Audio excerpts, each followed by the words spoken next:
On the Shabbat before Rosh Hashanah, we read Parsha Vayelech with Nitzavim. In Vayelech, Moses finishes his long address to the people, and Joshua is appointed his successor.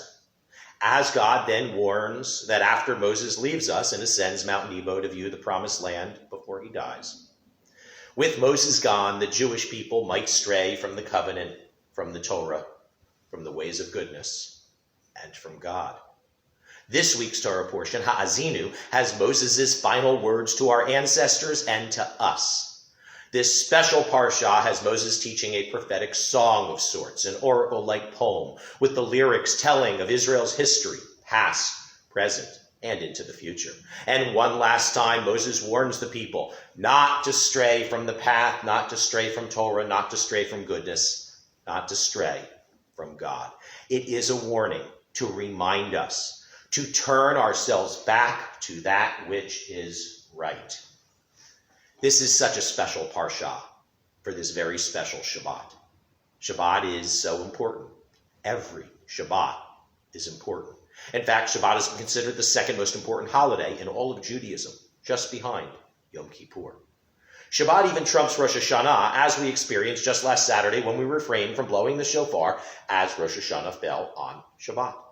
Shabbat should be so important to us. We should not take it for granted just because it comes every week. We should respect and honor Shabbat every single week. This particular Shabbat, though, is extra special.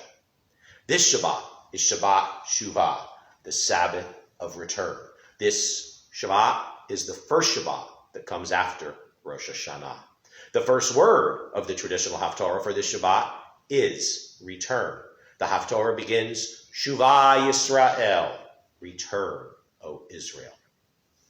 This Shabbat, we should be especially focused on returning to the Torah, on returning to goodness, on returning to God. We need to focus on Teshuvah, on turning ourselves around. We should be focusing on Teshuvah whenever we err. We should have been focusing on Teshuvah throughout the month of Elul. We should have been focusing on Teshuvah on Rosh Hashanah.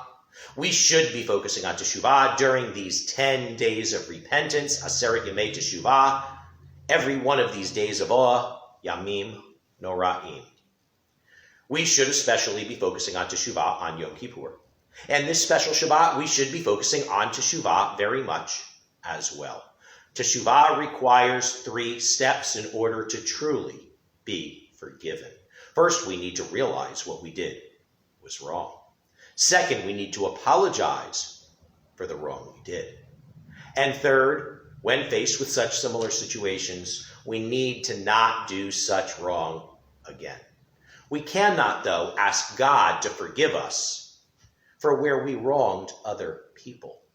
We need to directly ask those people that we wronged for their forgiveness. If we truly do Teshuvah, God can and will forgive us for where we went wrong that was not against other specific people.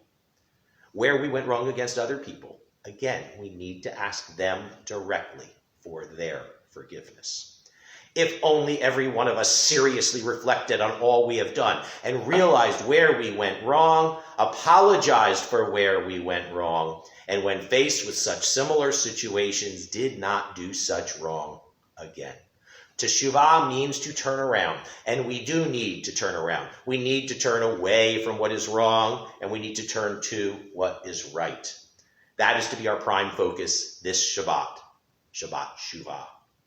I encourage you all this Shabbat to do the hokey pokey and turn yourself around. That's what it's all about.